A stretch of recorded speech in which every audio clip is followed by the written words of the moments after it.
Hoy vamos a hablar de un tema muy importante para nosotros hoy. De hecho, es tan importante que necesitamos comprenderlo a fin de que no seamos llevados, como dice el apóstol Pablo, por cualquier viento de doctrina. Vamos a hablar del Espíritu Santo. Por eso vamos a orar pidiendo la sabiduría de lo alto a fin de que podamos reflexionar sobre este tema tan importante. Querido Padre, gracias te damos por la revelación que tenemos en tu santa palabra, porque fortalece nuestra fe, nos ayuda a crecer intelectualmente, pero sobre todo espiritualmente. Rogamos que tú nos ayudes con el tema que vamos a reflexionar este día, en el nombre de Jesús. Amén. Amén. De entrada, pastor, me gustaría que conversemos, cuando hablamos del Espíritu Santo, sobre cómo Juan trata a esta persona de la deidad, porque hay que admitirlo, y me gustaría ir por ahí, en la historia el Espíritu Santo ha sido el más, no sé qué palabra usar, pero misterioso. El más misterioso, sí, pero iba a hablar de que los seres humanos a veces lo hemos hecho a un lado. Generalmente no hablamos de él, y justamente se debe a eso, ¿verdad? Que es el más misterioso de los tres seres de la deidad, que componen la deidad. Pastor, ¿qué nos comienza a decir el apóstol Juan que nos ayuda o nos va preparando en el camino para que comencemos a comprender que se necesita la obra del Espíritu Santo? Muy bien, me gustó mucho esa selección de palabras que usted hace, de que nos va preparando, porque sabe que en el Evangelio de Juan hay 11 ocasiones en que Jesús se refiere al Espíritu Santo. 5 de esas las tenemos en la primera parte del libro que hemos hablado antes de la despedida, del discurso de despedida de Jesús, y las otras 5 las tenemos precisamente ahí en el discurso de despedida de Jesús, y la otra, la 11ª, la tenemos en la referencia cuando Jesús sopló sobre los discípulos el Espíritu Santo, que fue después que murió y resucitó. Entonces son 11 ocasiones, wow. Pero en las primeras 5 lo que nosotros tenemos es que el Espíritu Santo es como que estuviera entre paréntesis, o sea, como cuando uno está hablando algo y pone entre paréntesis, ¿verdad? O sea, no es ese el tema, sí, pero lo menciono aquí. Pero era con el objetivo de preparar al lector, y bueno, en el caso de Jesús, de preparar a sus discípulos para lo que él iba a mostrar, cuál iba a ser la obra del Espíritu Santo en esta tierra. Porque recordemos nosotros que el apóstol Juan escribió su evangelio teniendo en mente a los cristianos de la segunda generación, y por supuesto no solo Juan, sino que el Espíritu Santo lo guió para tener en cuenta a los de la segunda generación y más allá, o sea, hasta nosotros, hasta nuestros días, que no tuvimos un contacto personal con Jesús y que solo hemos escuchado de otros que nos han hablado acerca de Jesús. Pero entonces Juan muestra cómo el Espíritu Santo va a cumplir la misión de Dios en esta tierra de salvar al ser humano. Recordemos, ya estudiamos del Padre.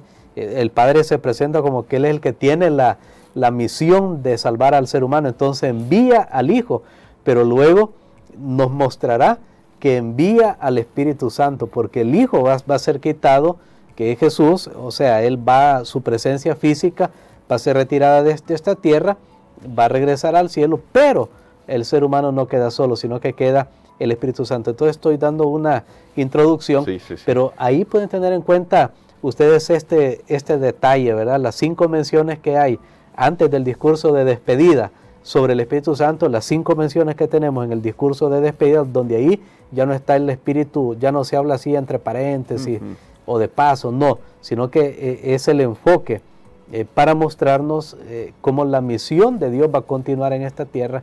Y creo que cuando entendemos eso, entonces podemos armonizar lo que está diciendo Juan con respecto al Espíritu Santo, que lo ideal sería estudiar así los 11 versículos o los 11 pasajes, digo, pero vamos a tratar de cubrir hoy, y probablemente en el resumen del día viernes hablemos un poco más acerca de esto. Bueno, y me gustaría, pastor, justamente que nos ayudara a comenzar a cubrir algunos de estos aspectos, porque el Evangelio de Juan en alguna medida parece que al principio lo menciona en algunas actividades. ¿Qué actividades relaciona Juan con la obra del Espíritu Santo que nos debe ayudar a nosotros para saber lo que está haciendo en la vida de cada creyente. Muy bien, por ejemplo, la primera mención que tenemos en el Evangelio de Juan es cuando Juan el Bautista habla acerca del Espíritu. ¿Recuerdan ustedes Juan 1? Tal vez podemos ir, aunque no vamos a hacer eso con cada texto, pero para inaugurar, ¿verdad? Esta lectura, San Juan capítulo 1, versículo 32 y 33. Que dice acá: y yo no le conocía, pero el que me envió a bautizar con agua, aquel me dijo: sobre quien veas descender el Espíritu y que permanece sobre él, ese es el que bautiza con el Espíritu Santo. Bueno, me fui hasta el 33. Bien, está bien. Aquí lo que nosotros vemos es que el Espíritu dirige a Juan, o el Espíritu guía a Juan para que reconozca quién es Jesús. En Amén. otras palabras, es un testigo. El Espíritu testifica acerca de Jesús. Recordemos que hemos estado estudiando como la oposición que había de los judíos, de los líderes, especialmente al ministerio de Jesús. Y Jesús tiene que recurrir al testimonio, vimos, de las Escrituras, del Padre, de esto. Pero aquí en el Evangelio de Juan, el primero que testifica es el Espíritu. Amén. Pero se lo testifica Juan el Bautista y él está dispuesto a recibir ese testimonio. Así que nosotros tenemos aquí que más adelante el Espíritu también continuará haciendo esa obra, ese trabajo, cuando descienda plenamente sobre los discípulos y les abra los ojos, porque aquí lo que nosotros vemos, una obra del Espíritu Santo, es abrir los ojos, es revelar. O sea, como que alguien no sabe algo, pero entonces se le muestra. ¿Cuántas veces no ha pasado que uno dice, bueno, por ejemplo, sí, hay unos juegos, ¿verdad?, mentales que ponen alguna imagen y se encuentra tal cosa en la imagen. Y uno dice, estoy buscando y no veo. Y de repente alguien viene y le dice, mire ahí en la parte derecha, abajo, y alguien vino y me abrió los ojos. Siempre estaba ahí, sí, pero yo no lo podía ver. Ahora, eso es lo que pasa con el Espíritu. El Espíritu se encarga, y esto es maravilloso, esto es una de las obras del Espíritu Santo, el que abre nuestros ojos para que podamos conocer quién es Jesús. Así que esta referencia es precursora de lo que será el ministerio del Espíritu Santo realmente a lo largo de todos los siglos posteriores, abrir nuestros ojos a la realidad, quién es Jesús, para que lo podamos reconocer y qué es lo que Él ha hecho en nuestro favor. Amén. En esa línea me gustaría leer una cita que aparece en nuestra lección, ya que tenemos la bendición del Espíritu Santo. Al reflexionar sobre esto, pastor, quizás también el apóstol Juan estaba diciendo a los lectores del primer siglo que iban a seguir después de él. Quiero decir, es verdad que no tienen a Jesús en carne y hueso, pero ahora tienen al Espíritu Santo. Y dice, al describir a sus discípulos la obra y el cargo del Espíritu Santo, Jesús trató de inspirarles el gozo y la esperanza que alentaba su propio corazón. Se regocijaba por la ayuda abundante que había provisto para su iglesia. El Espíritu Santo es el más elevado de todos los dones que podía solicitar de su Padre para la exaltación de su pueblo. El Espíritu iba a ser dado como agente regenerador, y sin esto el sacrificio de Cristo habría sido inútil. El poder del mal se había estado fortaleciendo durante siglos, y la sumisión de los hombres a este cautiverio satánico era asombrosa. El pecado podía ser resistido y vencido únicamente por la poderosa intervención de la tercera persona de la divinidad, que iba a venir no con energía modificada, sino en la plenitud del poder divino. Usted puede encontrar esa declaración en el Deseo a toda la gente, mi querido amigo, mi querido hermano. Pero quisiera, pastor, a partir de esta declaración, justamente destacar un tema para terminar con esta reflexión de hoy. Y es cómo nos ayuda lo que nos está enseñando Juan, y que, bueno, puedo decir está sintetizado en esta declaración, para comprender que el Espíritu Santo no es simplemente una influencia, una energía, sino una persona, la tercera persona de la divinidad, que viene en nuestro auxilio para poder ayudarnos en nuestro desarrollo cristiano. Bueno, escuché, hermano Gerson, y ya vamos a ver que esto tiene un fundamento bíblico. Un teólogo le llama al Espíritu Santo el otro Jesús. Noten qué interesante, porque realmente, precisamente, así como Jesús era un ser que vino, claro, él vino en carne a este mundo para revelar al Padre, así el Espíritu Santo hace una obra de revelar a Jesús ante el mundo, de todo lo que Jesús y Dios ha logrado a través de su Hijo al enviarlo a este mundo para salvar al ser humano. Esa obra la hace posible el Espíritu Santo. Y sabes que Jesús usó precisamente unas palabras específicas para que nosotros no tuviéramos la menor duda que cuando el Espíritu Santo fuera enviado a esta tierra, era realmente un ser, no era una fuerza ya que se llama espíritu. Bueno, tal vez es por ahí una energía, una onda, no. Sino que es un ser que tiene personalidad, que tiene voluntad, tiene emociones, tiene inteligencia, pero voy a concentrarme, porque no vimos los 5 pasajes, tal vez el viernes hacemos un resumen de cada pasaje, los primeros 5 que hablan del Espíritu Santo en Juan, pero en los 5 que hablan en el discurso de despedida, ahí Jesús usa una palabrita para describir el Espíritu Santo. Vayamos a nuestra Biblia en San Juan capítulo 14, versículos 16 y 17. Dice acá, versículos 16 y 17, y yo rogaré al Padre, y os dará otro Consolador, para que esté con vosotros para siempre, el Espíritu de verdad, al cual el mundo no puede recibir porque no le ve, ni le conoce, pero vosotros le conocéis porque mora con vosotros y estará en vosotros. Muy bien.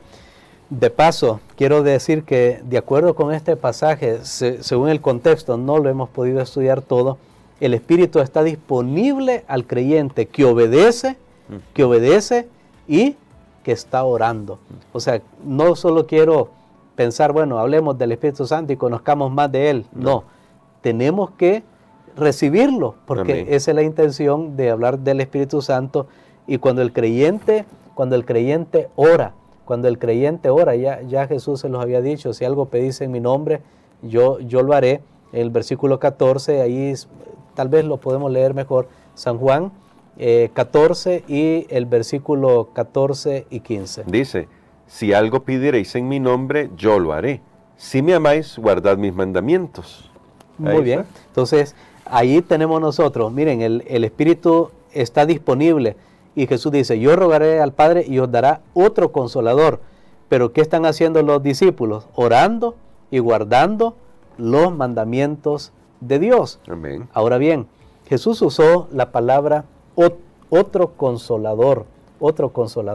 ¿Sabe que es bien interesante? Aquí hay 2 palabras, otro y consolador.